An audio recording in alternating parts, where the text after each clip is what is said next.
તરફ દેશ આંસુપૂર્ણ વિદાય આપી રહ્યો હતો અને બીજી બાજુ રાજનીતિ પણ સાહેબ દુર્ભાગ્યવશ ચરમ પર પહોંચી રહી હતી। હવે આ રાજનીતિ કયો રંગ લેશે આવનારા સમયમાં આપણે જોઈશું, પણ આ રાજનીતિ એટલે મનમોહન સિંહના સ્મારક માટેની રાજનીતિ। કોંગ્રેસનું કહેવું છે કે જે જગ્યાએ તેમના અંતિમ સંસ્કાર થયા છે ત્યાં જ તેમની સમાધિ બને અથવા તેમનું સ્મારક સ્થળ બને। તો ભારતીય જનતા પાર્ટી કેન્દ્ર સરકાર દ્વારા કહેવામાં આવ્યું છે કે સરકાર દ્વારા જગ્યા ફાળવવામાં આવશે અને બસ આ જ વાત પર રાજનીતિએ ફૂંફાળો માર્યો છે।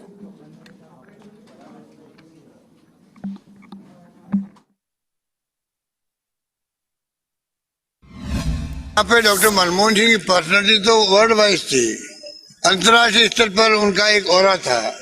यहाँ उदारीकरण, आर्थिक जगत में क्रांति, इंडो यूएस का जो न्यूक्लियर अग्रीमेंट किया, क्या क्या बताया उनके लिए। उनका व्यक्तित्व विराट था, उनकी व्याख्या करने बड़ा मुश्किल शब्दों के अंदर।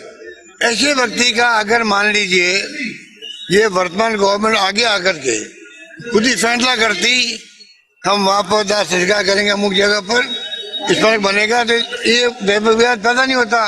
विवाद पैदा बीजेपी ने किया है। दुखद बात यह है कि इस दुखद मौके के ऊपर बहुत दुर्भाग्यपूर्ण ढंग से यह राजनीति कांग्रेस के द्वारा की जा रही है और देश को याद है कि डॉक्टर मनमोहन सिंह जी के जीवन काल में उन्हें यथोचित गरिमा और सम्मान नहीं मिला और दुख की बात है कि उनकी मृत्यु के बाद आज इसके ऊपर कांग्रेस बहुत निंदनीय सियासत कर रही है और ये पहले भी करती रही है।